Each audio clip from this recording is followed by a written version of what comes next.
مزید اسلامی بیانات کے لیے مفتی ثاقب خلیل یوٹیوب چینل کو سبسکرائب کریں۔ فلسطین کے اوپر اسرائیل کا حملہ، بربریت، ظلم اور تشدد جو ہوا، مسلمانوں کا جذبہ ابلتے ہوئے دودھ کی طرح ابلا باہر نکلے، ظلم بڑھتا گیا، غیرت ٹھنڈی ہوتی گئی، بچے شہید ہوتے گئے اور ہم گھر میں چپکتے چلے گئے، ان کے گھر ویران ہوتے گئے، ہمارے گھر آباد ہوتے گئے۔ چند دن کوک کا بائیکاٹ ہوا، پھر ہماری محفلیں انہی اسرائیلی مصنوعات سے سجنے لگی، اور آج ایسے مسلمان گلی کوچوں، محفلوں، شادی عروسوں میں ایسے پھرتے ہیں جیسے کچھ ہوا ہی نہیں، کچھ ہو بھی نہیں رہا، سارا معاملہ ٹھنڈا ہو چکا ہے۔ یہ مسلمانوں کا ایمان اور اس کی غیرت یہ نہیں تھی۔ مسلمان تو اللہ کے سامنے چیختا، روتا، گڑ گڑاتا، پکارتا، دھاڑے کرتا، فریادیں کرتا، اس کے گلے بیٹھ جاتے، جب تک کہ ہمارے مسلمان فلسطینی بھائی محفوظ نہ ہوتے اس وقت تک ہم راتوں کو مسلح آباد رکھتے۔ لیکن معاملات بڑے ٹھنڈے، شاید آپ نے نبی کے فرمان نہیں سنے۔ نبی کریم صلی اللہ علیہ وسلم نے فرمایا، ساری دنیا کے مسلمان کا جسد واحد، ایک جسم کی طرح ہے، رشتہ کا عینہ رشتہ کا کلہ، جب اس کی ایک مسلمان کی آنکھ دکھتی ہے تو اس کا سارا جسم دکھتا ہے۔ فلسطین کے بچے کی آنکھ میں گولی لگی تھی تو ساری امت مسلمہ کی آنکھیں دکھ جاتی، ان کے ہاتھ کٹے تھے تو ساری امت مسلمہ کے جسموں کے اندر درد پڑ جاتا۔ اگر ایمان کی حلاوت ہوتی، اگر وہاں ماں بچوں کی خاطر تڑپی تھی، ساری امت کی مسلمانوں کی مائیں تڑپ جاتی، روتی، اللہ کے سامنے فریادی کرتی، دعائیاں دیتی۔ عزیزو، آپ صلی اللہ علیہ وسلم نے فرمایا، مشرق کے اندر ایک مسلمان عورت قید ہو جائے، مغرب تک سارے مسلمانوں پر فرض ہو جاتا ہے اس مسلمان عورت کو قید کرانا۔ مولوی صاحب، سارے مسلمان اگر جہاد پہ چلے جائیں گے پھر کون مسجد آباد کرے گا؟ اللہ نے فرمایا حج فرض ہے مالداروں پر، سارے لوگ حج کرتے ہیں تو کیا خیال ہے دنیا مالداروں سے خالی ہو جاتی ہے؟ ایک سال کچھ لوگ حج پہ چلے جاتے ہیں، دوسرے سال پھر اور مالدار حج پہ چلے جاتے ہیں۔ اس طرح جہاد میں بھی حکم تھا کہ کچھ مسلمان جاتے، وہ آتے، پھر اور جاتے، وہ شہید ہوتے، پھر اور جاتے۔ یہ جہاد اسی طرح قائم دائم رہتا۔ اللہ کے نبی کے مقاصد اللہ نے قرآن مجید میں بیان فرمائے، هو الذي أرسل رسوله بالهدى ودين الحق ليظهره على الدين كله ولو كره المشركون۔ اللہ نے اپنے نبی کو بھیجا ہی اس مقصد سے تھا کہ میرا نبی ساری دنیا کے اوپر دین کو غالب کر دے۔ اللہ کے نبی صرف دین پھیلانے نہیں آئے، دین کو غالب کرنے کی خاطر آئے ہیں، اور دین غالب کرنے کا ایک ذریعہ ہم مسلمانوں کا جہاد فی سبیل اللہ تھا۔ اللہ نے کہا وَأَنفِقُوا فِي سَبِيلِ اللَّهِ وَلَا تُلْقُوا بِأَيْدِيكُمْ إِلَى التَّهْلُكَةِ۔ اللہ کے راستے کے اندر مال خرچ کرو، اپنے آپ کو ہلاکت کے اندر نہ ڈالو، اپنے آپ کو بربادی کے اندر نہ ڈالو۔ جب تک مسلمان جہاد کے اندر صف بستہ رہتے ہیں اس وقت تک مسلمان ہلاکت سے محفوظ رہتے ہیں۔ جب ہم کفار کے سامنے ہتھیار ڈال دیں گے پھر ہم بھی محفوظ نہیں ہوں گے، ہماری عزتیں بھی محفوظ نہیں ہوں گی، ہمارا دین بھی محفوظ نہیں ہوگا۔ جہاد ہمارے تمام جتنا بھی ارکان ہیں سب کا محافظ ہے، سب کی حفاظت کرنے خاطر اللہ نے جہاد کا فریضہ نصیب فرمایا۔ جہاد ہے تو ہماری نماز محفوظ ہے، جہاد ہے تو ہماری زکوٰۃ محفوظ ہے، جہاد ہے تو ہمارا روزہ محفوظ ہے، جہاد ہے تو ہمارا بیت اللہ محفوظ ہے، جہاد ہے تو ہمارا رسول اللہ صلی اللہ علیہ وسلم کا روزہ محفوظ ہے، جہاد ہے تو ہمارا کلمہ محفوظ ہے، جہاد ہے تو مسجد اقصی محفوظ ہے۔ غیروں کو ہم سے کیوں حسد ہے؟ بیت اللہ کی وجہ سے حسد ہے، رسول اللہ صلی اللہ علیہ وسلم کے روضہ اطہر کی وجہ سے حسد ہے، اور آج سب سے زیادہ حسد ان کو مسجد اقصی کی وجہ سے ہے۔ مسجد اقصی مسلمانوں کا قبلہ کیوں بن گئی؟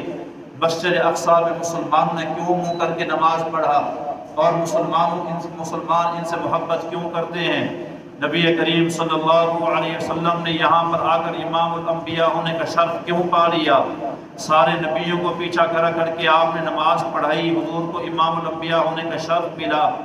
اس بات پر صرف یہودیوں کو حسد ہو گیا۔ اللہ کے نبی نے فرمایا تھا کہ ان قریب وہ وقت آئے گا کہ تمہیں کافر قتل کریں گے، اور کافر ایک دوسرے کو ایسے بلائیں گے جیسے کوئی ایک دوسرے کو دسترخوان پہ بلاتا ہے۔ جیسے بندہ دسترخوان پہ بلاتا ہے تو اگلا بندہ فوراً چلے آتا ہے۔ جب کافر تمہارے خلاف کافروں کو دعوت دیں گے تو کافر فوراً چلے آئیں گے۔ صحابہ کرام نے اللہ کے نبی سے پوچھا، محبوب مسلمان اس وقت کم ہوں گے؟ حضور کریم صلی اللہ علیہ وسلم نے فرمایا بہت زیادہ تعداد کے اندر ہوں گے۔ پھر محبوب کیا بات ہوگی کافر ہمارے خلاف آئیں گے؟ فرمایا تم اس جھاگ کی خش و خاص کی طرح تم ہو جاؤ گے کہ جیسے بارش آتی ہے تو جھاگ ہوتی ہے، راستے کے اندر اس میں تن کے آگ کو بہتے ہوئے نظر آتے ہیں۔ مسلمانوں کا وقت جو ہے وہ وزن کم ہو جائے گا، ایمانی غیرت کم ہو جائے گی، اور انہیں وہن کی بیماری لگ جائے گی۔ حضور یہ وہن کیا ہے؟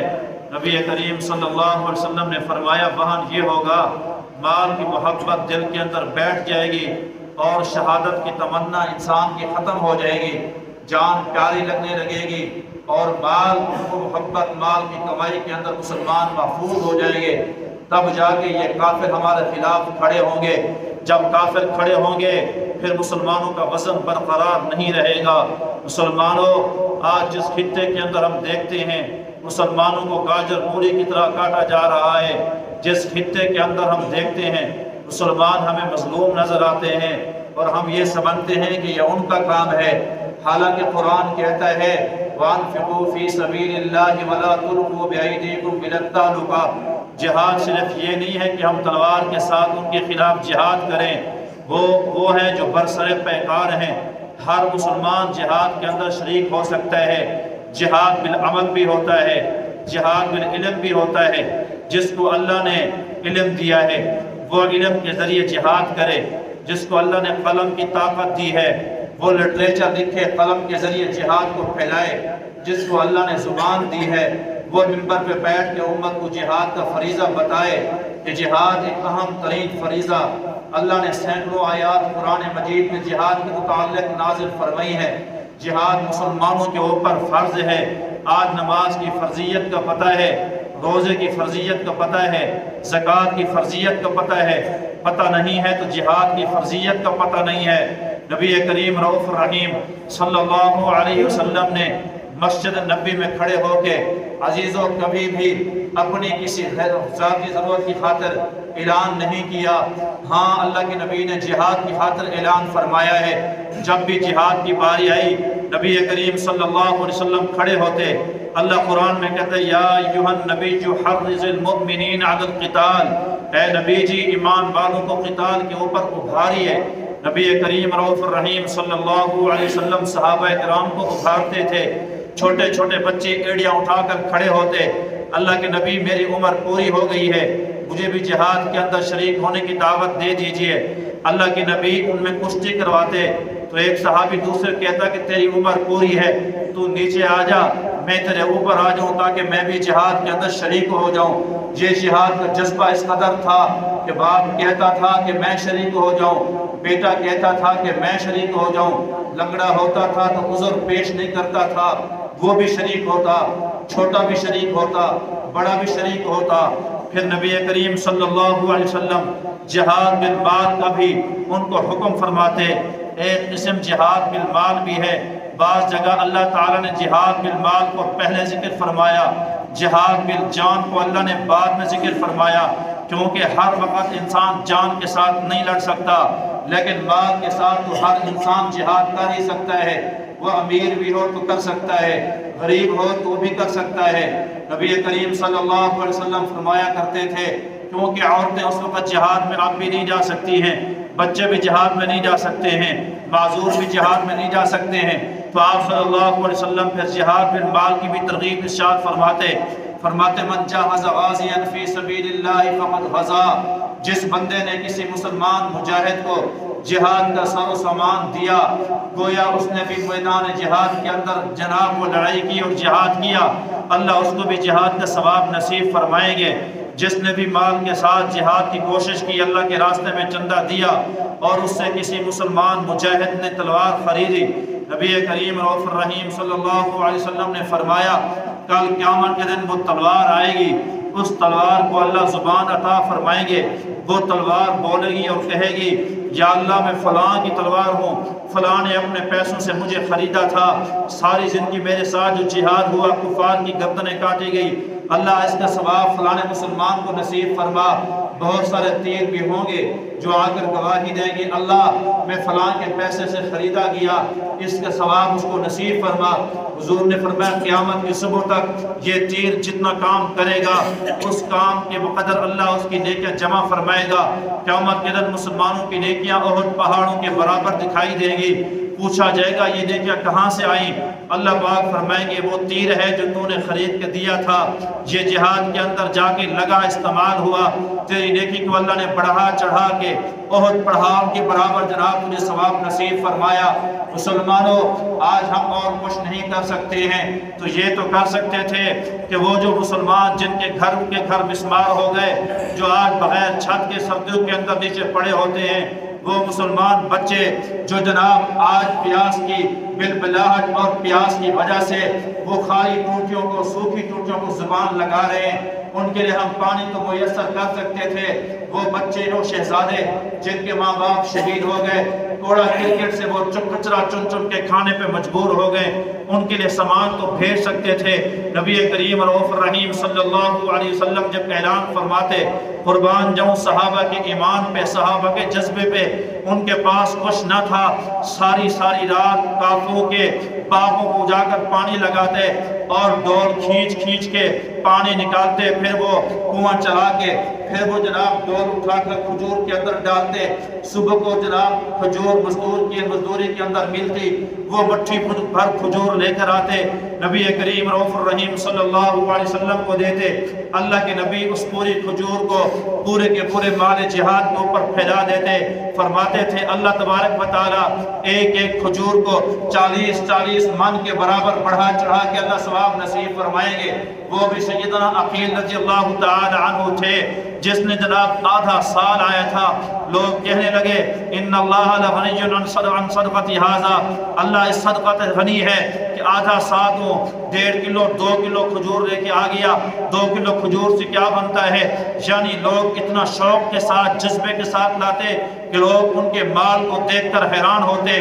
وہ بھی عورتیں تھیں جن کے پاس گھر میں کھانے کو لقمہ نہیں تھا، جن کے پاس پینے کو پانی نہیں تھا، وہ بیچاری مجبور تھی، لیکن نبی کریم رؤوف الرحیم صلی اللہ علیہ وسلم نے حی علی الجہاد کی آواز لگائی، مال جان کے ساتھ جہاد کرنا ہے، اور کچھ نہ ملا، سر کے بال کاٹ لیے، سر کے بال کاٹ کے ان کی رسی بنا لی، پاس اور کچھ نہیں تھا، یہ بالوں کی رسی بنائی ہے، یہ کسی مجاہد کو دینا جب میدان جہاد کے اندر جائے، گھوڑے کو اونٹ کے باندھنے کے لیے جب رسی کی ضرورت پیش آئے تو میرے بالوں کی بنائی ہوئی اس رسی کو استعمال کرے، اللہ میرا حصہ بھی جہاد کے اندر شامل فرمائے گا۔ نبی کریم رؤوف الرحیم صلی اللہ علیہ وسلم نے اعلان فرمایا، صحابہ فضائل سن چکے تھے کہ جہاد میں مال دینے کا ثواب کتنا ہوتا ہے، اس وجہ سے وہ تڑپتے تھے۔ جب حضور نے فرمایا لن تنالوا البر حتى تنفقوا مما تحبون، جو سب سے محبوب مال ہے اللہ کے راستے میں خرچ کرو، حضرت دحداح رضی اللہ تعالی عنہ نے وہ باغ دیا جو 600 کھجوروں کے اوپر مبنی تھا، سارا کے سارا مال اللہ کے راستے میں خرچ کرنے کا کہا نہیں، عملی طور پہ جا کر اس کو پیش کیا، گئے تو بیوی اندر تھی، گئے تو بچے اندر تھے، گھر بھی اندر بنایا ہوا تھا، فوراً کہا ام دحداح باہر آ جاؤ، گھر خالی کر لو، بچوں کو باہر نکالو۔ جب وہ عورت بچوں کو باہر لے کے آئی، کہا میرے سرتاج کیا ہوا؟ کہا اللہ کے نبی نے فرمایا محبوب مال خرچ کرو، میں نے سارا مال قربان کر دیا ہے، یہ سارا باغ اللہ کے راستے میں دے دیا ہے۔ دیکھا تو بچے کھجوریں چبا رہے تھے اور ان کی جھولیوں کے اندر کھجوریں تھی، وہ جھولی سے کھجوریں اٹھا کر گرا دی، وہ بچوں کے منہ کے اندر جو کھجوریں تھی وہ نکال کے گرا دی، کہا اب اس پر تمہارا حق نہیں ہے، یہ اللہ کے مہمانوں کا حق ہے۔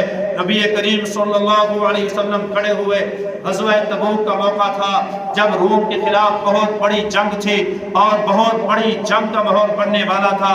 نبی کریم رؤوف الرحیم صلی اللہ علیہ وسلم نے فرمایا تیاری اور کرنی ہے، جاؤ اپنی اپنی وسعت کے مطابق لے